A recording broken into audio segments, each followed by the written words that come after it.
في البرلمان اللبناني ووزير الصحة السابق في الهند دكتور Ramadis. Pleasure to have you on our channel. Dr. Ramadis, first of all, how did the developing countries become affected by the climate change that is happening all over the world? See, pre-industrial, the global average temperature was 14 degrees centigrade. And the industrial revolution happened in Europe and America. And because of that, today, the global average temperature increased to 15.2 degrees centigrade. It's an increase of 1.2 degrees centigrade. And because of the increase of 1.2 degrees centigrade globally, most of the problems are happening in the developing countries.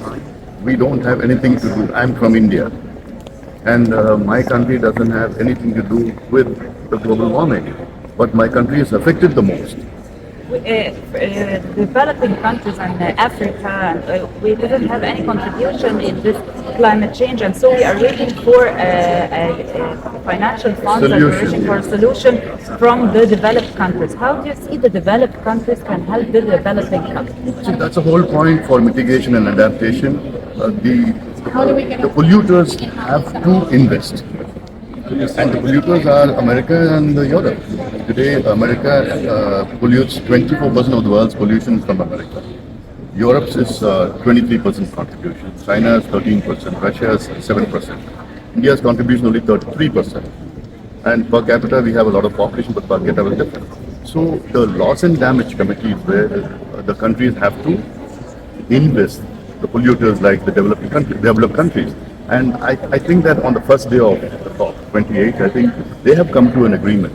But that's not enough money which they said that they will invest for mitigation and adaptation. And again, we have other few island countries like Vanuatu, Maldives and all these. And they are going to be very, very vulnerable in the future if the developed countries, the polluters, the cause of this global warming, they don't invest.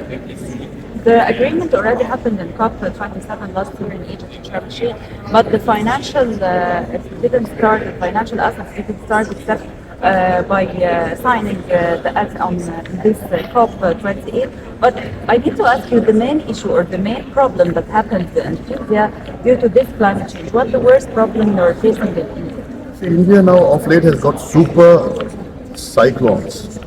We call it cyclones, super cyclones there.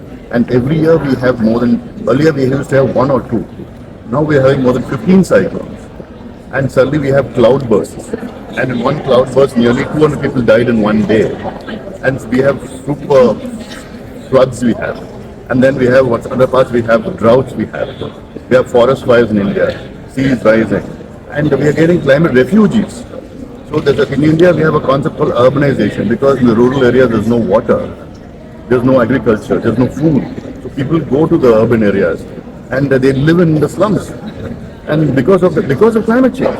And now we're having newer diseases coming up because of climate change. And the countries, the polluters, they have to pay for it. They have to invest in mitigation and adaptation, newer technologies against climate change. And that is what is needed, and that's why my participation here. I've been coming here regularly. I have been attending from the COP7 to COP8. I have attended Earth Summits, and something this is very integral part of my organization, Pasmaitai Foundation, which I represent as well. So we try to lobby in every way. And back home, like my organization has planted more than 3 million tree saplings in my place, and we do a lot of this climate awareness concepts. And unfortunately, India, without being a polluter, is being affected.